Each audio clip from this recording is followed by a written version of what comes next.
So today we're going to be talking about the easiest plants to grow in your aquarium. Now, I clearly am not a big planted tank guy. I've done planted tanks in the past and I've made videos like this in the past. I run a big fish breeding room and there's actually not a lot of space to be growing plants properly. So what we're going to do today, I'm going to go around and show you some of the plants that I've been growing here that are super easy and kind of just explain how to grow them in your tank. These will grow well if you're breeding fish. They'll grow well in your normal planted tank. So to start with, let's take an example of how I grow plants. Over here, you'll see in this tank and most of my tanks, I've set up these terracotta pots. Now this is an idea I got from my friend Jason, and what this does, I like to have in all of my breeding tanks a bare bottom substrate. This is just easier to clean, better for breeding. I don't really need to explain it to you, but a lot of our plants need substrate to grow. Swords, crypts, which we're going to talk about in this video, and the way that I can grow these plants in these tanks is by putting the substrate into a pot. So each one of these pots, you can see, I picked these up from Bunnings for about $1. So if you're overseas, you can get them from Home Depot or whatever. Probably the same cost. And you can see, I just fill them up with some sand and put a plant in them. So, this is a little crypt here. This is a sword here. And the fertilizers I use and the way that I grow these is definitely the most simple way to grow them. When you're like a super duper aquascaper, it might be a bit different. I don't use CO2. I barely use fertilizers. Like a lot of these plants don't need fertilizers, but I do use a few.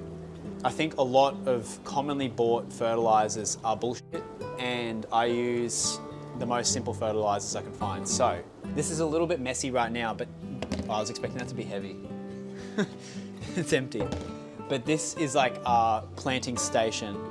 You can see here, we have the pots, so I just buy these from Bunnings. And then to plant these out, I use coarse sand. So you can see here, this is the sand I use. It's just coarse sand. I use it for like tiling and whatever, mixing concrete, paving, stuff like that. I like this sand because it's got a lot of clay in it, and a lot of my root feeding plants love to use clay to grow. So the way I make the pot, I get the sand, put it in a bucket like this, and we just give it a quick rinse. And I just rinse it once just to get it wet. And I try and leave as much clay and soot in there as possible because the plants feed off of it. The fertilizer I like to use is this Osmocote Aquatic Plants and Water Gardens fertilizer. Each pot plant, I throw one of these in. That's what the fertilizer looks like. That stays down the bottom and gives them all the nutrients they need for their growth. Each one of these bags is $7.50. I get 50 root tabs. Compare that to any of your big brands, this will shit on that. So I think that's all a massive scam. I guess there might be trace elements and things, but when it comes to having a simple aquarium, please don't spend like tons and tons of money on expensive root tabs and things that probably are the exact same as that, whatever. Anyways, so the other thing I do use, this is another trick from Jason. Under the sink, we have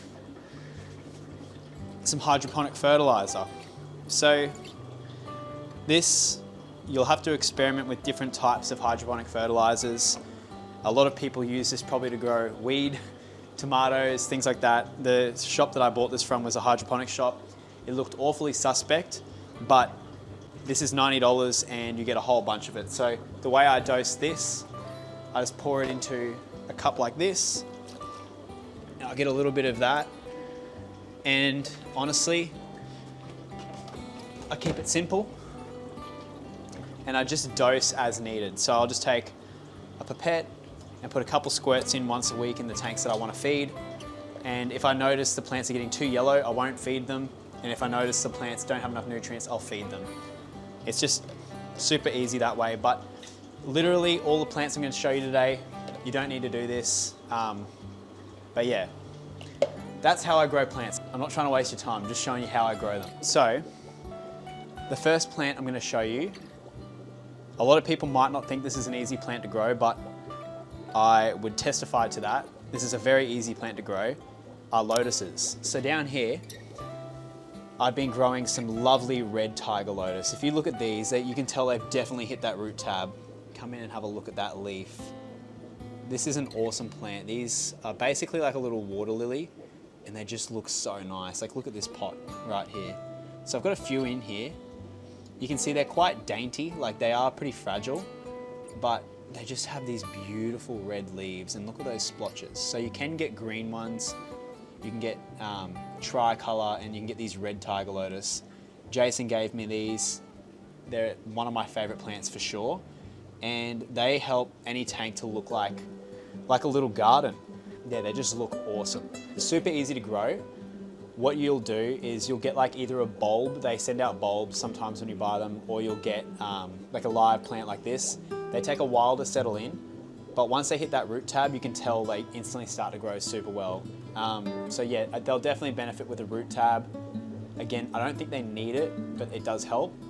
And they definitely appreciate a little bit of fertilizer in the water if you can add it. All these plants will like a little bit of fertilizer, but if you want to just keep them without it, with a bunch of fish poop, I'm sure they'll do pretty well as well. So lotuses are a really good one. Coming up here, this is another nice one. I don't know how these will go in most people's tanks, but I found them to be doing pretty well. These are just normal water lilies. I think these are like pretty invasive in my area.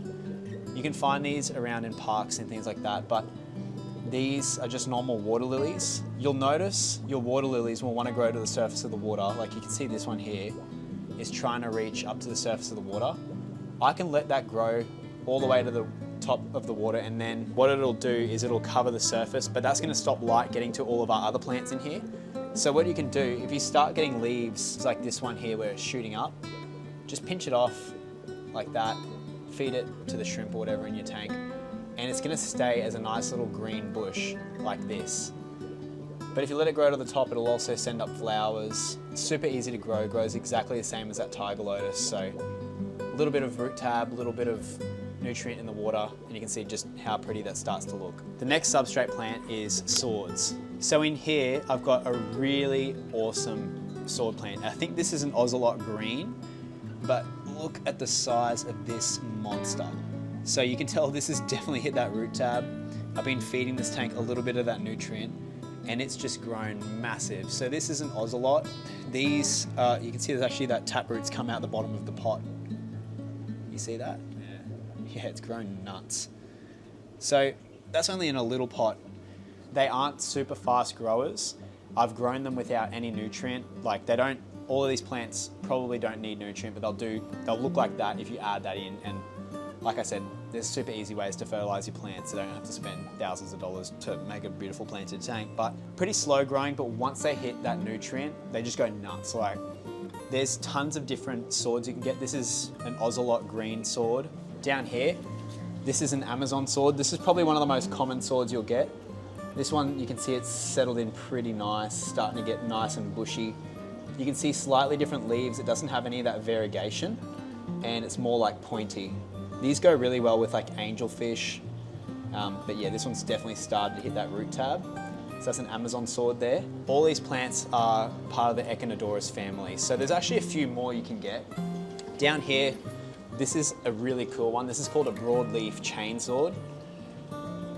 It's got more narrow leaves now, but I only added that middle plant there maybe a month ago. So you see that big plant there, and you can see it sent out all these little runners. So this one is like a carpeting sword, and it's gonna grow along the bottom of your tank, but I like to do these little pots up like this, and I can pull off the pups when I want, or I can sell the whole pot as like a clump in my shop. But yeah, like that's a really nice one actually. I really like that plant. This tank in here has, I wish I knew the species, but this is another sword in here. See this chain sword as well?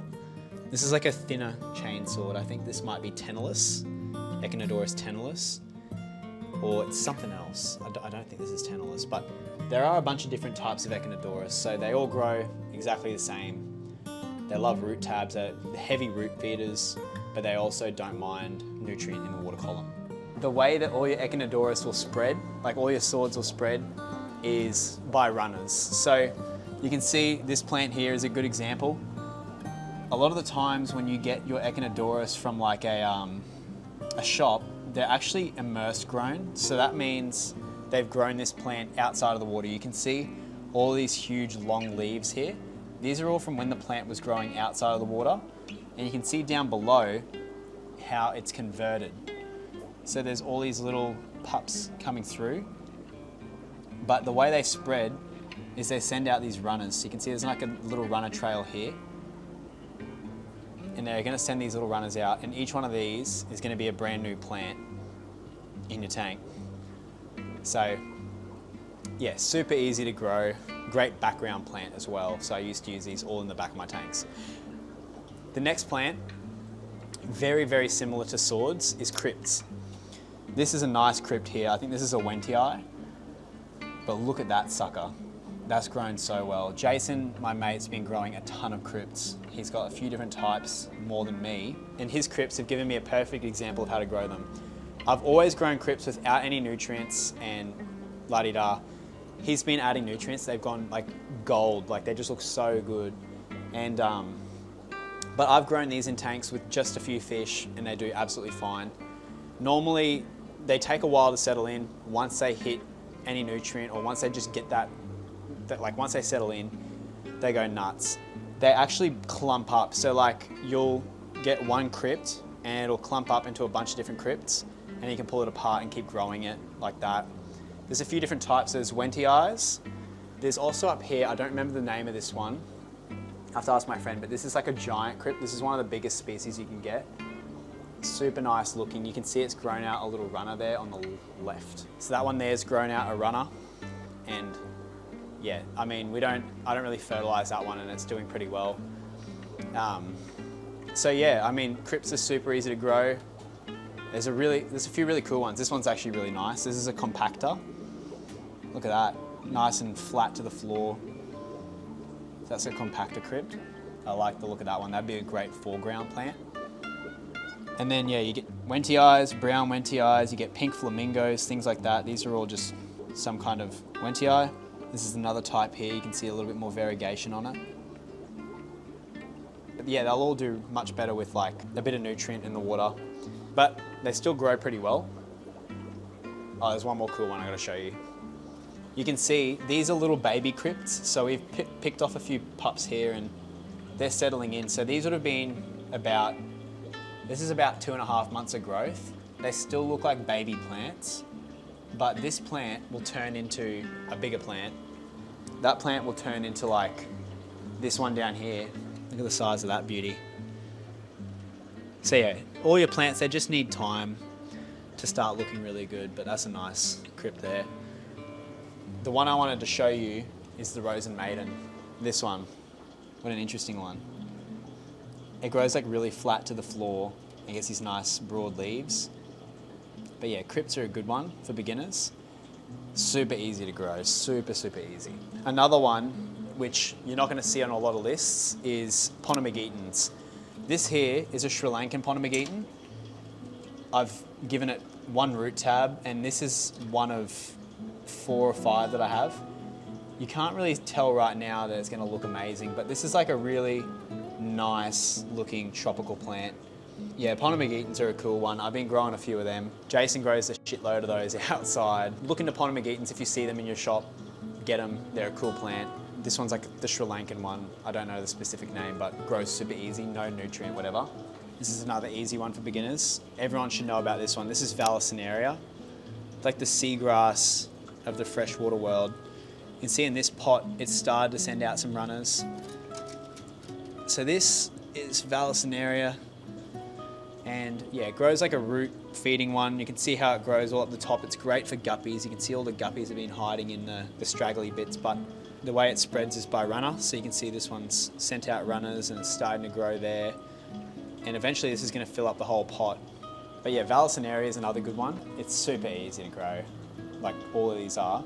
This is pearlweed. Look at that. Nice little stem plant, hey. So easy to grow. Like it gets this name for a reason. It is a weed. It spreads around super easy. The best way to keep this I've found is with shrimp. You can see in here, I've got some shrimp. And the reason is I find this plant doesn't like to have any algae or anything forming on it. So by having the shrimp in with it, the shrimp actually clean the plant and help it to grow better and better. So I always keep this with shrimp, and yeah, that's just the best way that I've found to grow it. It grows like an absolute weed. Doesn't need fertilizer, doesn't need anything. There's no fertilizer being dosed in here, and you can see it's just grown nuts. So this would be like a good mid-ground plant. You can trim it and make a carpet. I've seen people use it a ton of different ways. It's super easy. There's a lot more plants that we can talk about substrate wise, but those are all the ones that I like to grow. I find them super easy. Now, we're gonna move on to some of your epiphytes. So epiphytes are plants that don't grow on the substrate but attach to driftwood or rocks. And there's like 3 main types of epiphytes. The first one's Anubias. Down here, this is a good example. This is a pretty cool Anubias. This is a Pinto white Anubias. It's actually a pretty rare strain of Anubias. You can see it gets that variegated white leaf there, but you can see this one's attached to a piece of lava rock. So this is great for decorating your hardscape. Super easy to grow, doesn't need fertilizer or anything like that. And yeah, look at this little shrimp keeping this tank clean for me, thank you. Look at this one growing. It's attached itself really well to this rock for me. But yeah, super easy to grow. That's a rarer one. This is Gold Anubias. You can see how we've been attaching it to the rocks. So I'm not too sure how old this plant is. This is a very slow growing plant. Doesn't need a lot of nutrients, doesn't need a lot of light. None of these plants really need high light. Like all these lights are pretty moderate lighting, but Anubias definitely does not need high light. What we do is take the rhizome, which is where the plant grows, and we stick it to a rock by getting a rubber band and rubber banding it tied on there. And then honestly, we just leave it for a few months, and eventually all of these little roots attach themselves to this rock, and we get a nice little piece of hardscape. I mean, there's another Anubias up here. Look at this one. This one's attached itself nice to this piece of driftwood. So that's some more Gold Anubias there. And it's like a little, I think, Nana Petite there. The next epiphyte is Java Fern. This one's much easier to grow than Anubias. They're both equally as easy, but Java Fern's much more prolific. So this is a great little bunch of Java Fern. Look at that. I think this is Philippine Java Fern, but you can see how it's attached itself to this rock. This is like one of the coolest plants I've seen in a while with Java Fern. Yeah. So you can see this is how it would grow in the wild. Nice big bush over this rock. But yeah, the way this spreads is the leaves actually develop seeds on them, or spores or whatever, and it'll form like little baby Java Ferns like this, see here? And then those spread around your tank. So you'll get Java Fern kind of spreading everywhere. It'll just float around in your tank too if you don't want it to attach to stuff. But you can see here, like, that's a nice little baby Java Fern there. This stuff just does not stop growing. So there's a few different types of Java Fern. There's more in the shop we can actually have a look at. Up here, see this one? Yeah, crested Java Fern. So this is a really nice type of Java Fern. Gets these crested leaves. There's another one here, which is okay. But yeah, we don't dose these tanks at all, and this Java Fern's just been growing passively, low light, doesn't need, you know, any specific care. They're just easy plants to grow. Just throw them in water with a bit of light and they'll grow, promise. Another epiphyte, which you won't see in many videos, is Bulbardus. So very similar to Java Fern. I think this is an African plant. Look at this. It's such a prehistoric looking plant. This one, you see, it's just been floating in the tank, but that will attach to a piece of driftwood if you want, or whatever. Low light, easy to grow. Once it settles in, it'll get quite massive. You can see in here, it grows pretty slow, so it gets like algae growing on it. I had this one in a tank out back. Look at the size of this monster. It's a big plant, eh? But yeah, so like in here, we've got all of this rhizome, so we could cut that up and make a bunch of different plants. This would be quite an expensive plant. But it was growing all this algae on it because those leaves just grow so slow. So I've been using these mollies in here and these platies to clean this plant. But Bulbitis is another great one for beginners. So easy to grow. And there was one more epiphyte that I forgot about. I think some people might not agree with me here, but bucephalandras I found them pretty easy to grow. In here, this one's been in with the rams. I've actually had this boost flower for me before. Look at that, what a nice looking plant that is. So very slow growing, but once it settles in, it does speed up. The best way to grow all your epiphytes is just to forget about them in your tank, and eventually they'll grow. But I think a lot of these plants, you just have to remember, they're not gonna be like massive on day one. They just take a long time to acclimate to your new water, to settle in, and to grow, especially all your epiphytes. So I think that's it for the epiphytes. There's a few other ones we grow here. Another easy plant to grow is foxtail. Up here, there's a bunch of this stuff. I use this to cover up, and you can see in here we've got some yellow tuxedo guppies. I just float it at the top of my tank. It grows like crazy. I think the guppies actually eat it, but this foxtail grows super well. So that's just like a floating plant that I use. It's all foxtail in with the Moscow guppies. So yeah, it'll just bush over. And this is Ambulia. This actually does grow pretty easy, but the problem with a lot of stem plants, I'm not very good at growing them in these pots, so that's why I'm not really recommending them. This one's done pretty well in here. You can see here, this is another Amazon sword. This one hasn't done so well because there's a bristlenose in here that's been eating on the leaves, but you can see how resilient they are. It's still growing, still sending out new leaves. So it shows you how easy they are to grow. Yeah, those are all the plants I'm growing at the moment. I'm sure there's tons and tons of different ones, but if you were a beginner and you wanted to see what plants we're growing here, those are the plants we're growing. Those are the easy ones I find. But yeah, everyone's water's different, everyone's conditions are different, so I don't think you're gonna fail with any of the plants I've just shown you. But yeah, anyways, thanks for watching, guys.